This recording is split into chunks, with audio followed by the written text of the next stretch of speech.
Hi, my name is Sarah, and I will be performing, and I will be reading How the Grinch Stole Christmas.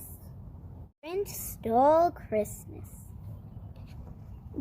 Every Who down in Whoville liked Christmas a lot.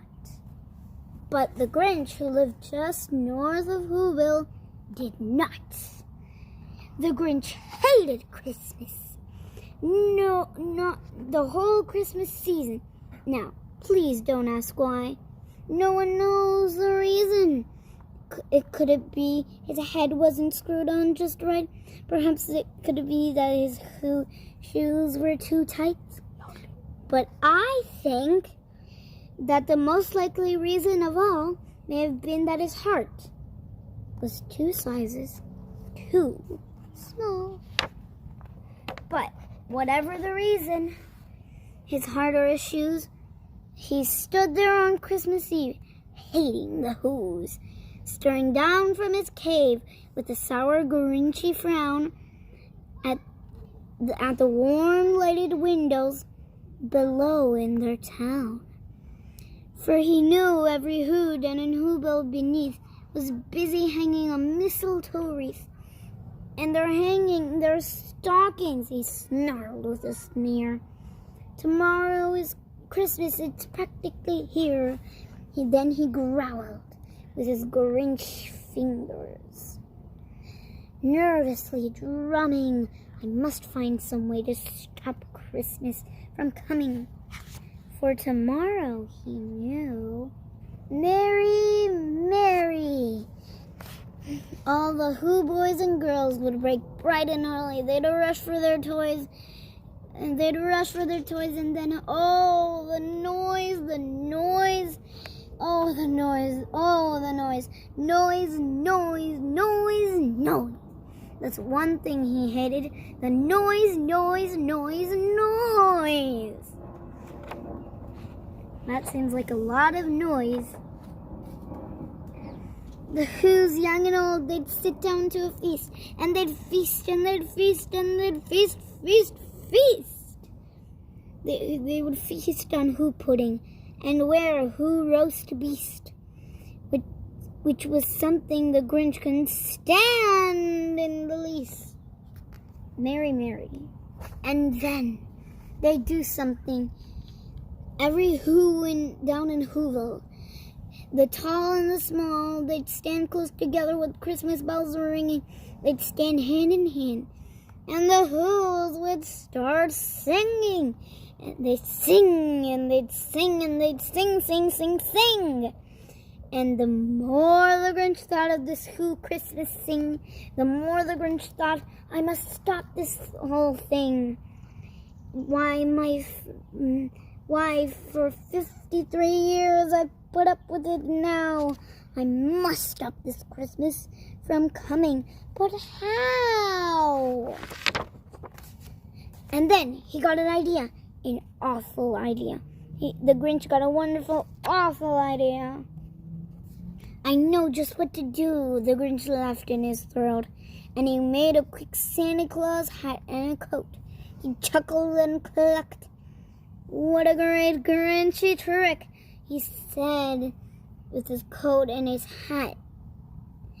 I look like Saint Nick. All I need is a reindeer. But the Grinch looked around. But reindeers are scarce. There was none to be found. No, the old Grinch simply said, I can't find a reindeer. If I can't find a reindeer, I'll make one instead. So he called his dog Max and took some red thread and tied a big horn on the top of his head. And then loaded some bags and some old empty sacks on a ramshackle sleigh. He hitched up old Max. Then the Grinch said, get up. The sleigh started down towards home stockings where the Who's lay a snooze in their town. All the windows were dark, quiet, snow filled the air. All the Who's were dreaming sweet dreams without care. He came to the first little house on the square. "This is stop number 1, old Grinchy Claus hissed." He climbed on the roof, empty bags in his fist. He slid down the chimney, a rather tight pinch. But if Santa could do it, then so could he. He got stuck only once for a moment or two. He stuck his head out of the fireplace, flew. Then he stuck his head out of the fireplace, flew. Where the little Who's stockings hung in a row, these stockings, he grinned, are the first things to go. He slithered and slunk here with a smile, and most unpleasant around the whole room. He took every present, pop guns and bicycles, roller skates, drums, checkerboards, tricycles, popcorn and plums. He stuffed them in bags, and then the Grinch very nimbly stuffed the bags one by one up the chimney. He took the Who's feast. He took the Who pudding. He took the roast beast. Then he cleaned out that icebox as quick as a flash. Why, the Grinch even took their last can of Who hash. Very rude of the Grinch to take all their food. They'd be starving. Then he stuffed all the food up the chimney with glee, and now he grinned the Grinch, "I will stuff up the tree."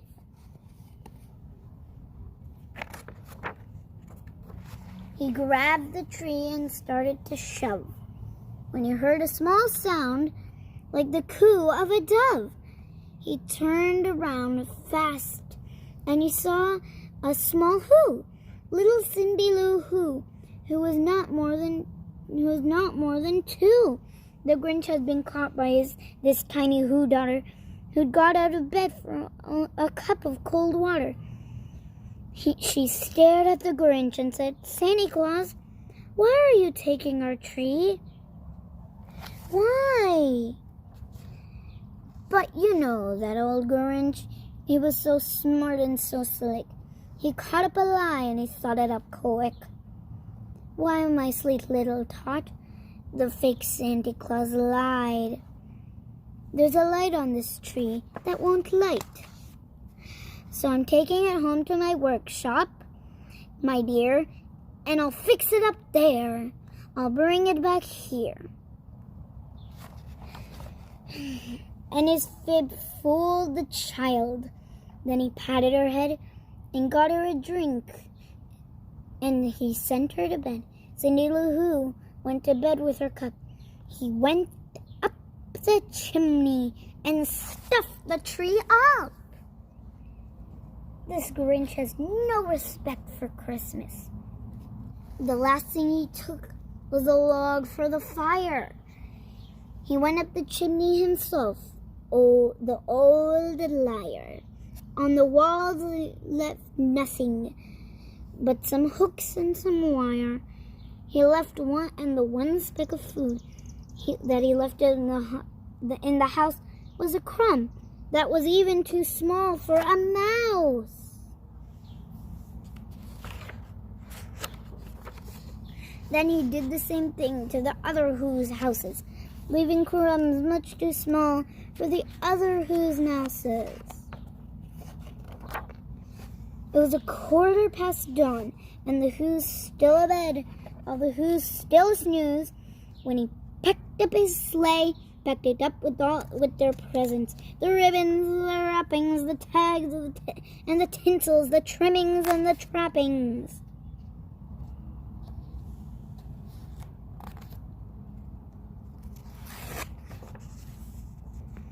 3,000 feet up the side of Mount Crumpet. He rode with his load, tip-top to dump it, poo-poo to the whoos. He was grinchishly humming. They're finding out now that no Christmas is coming.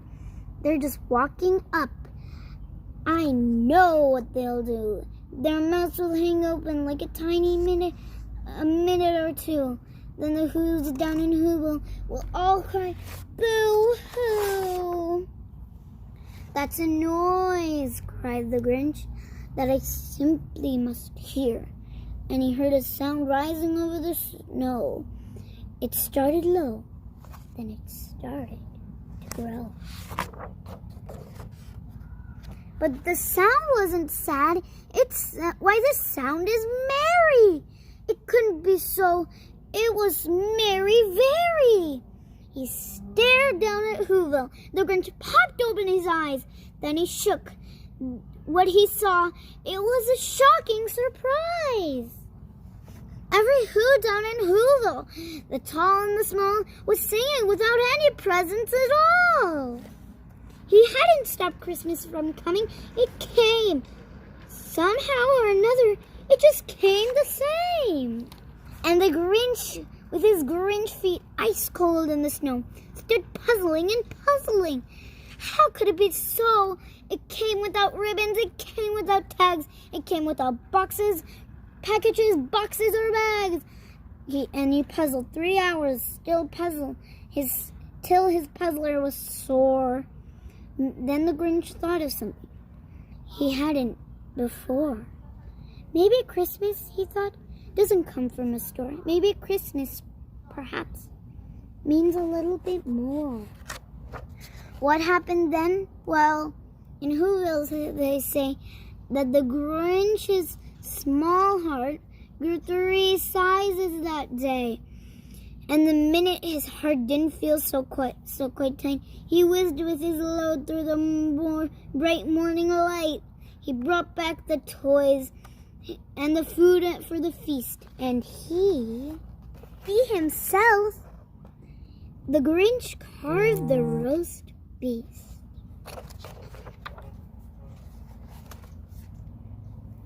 The end.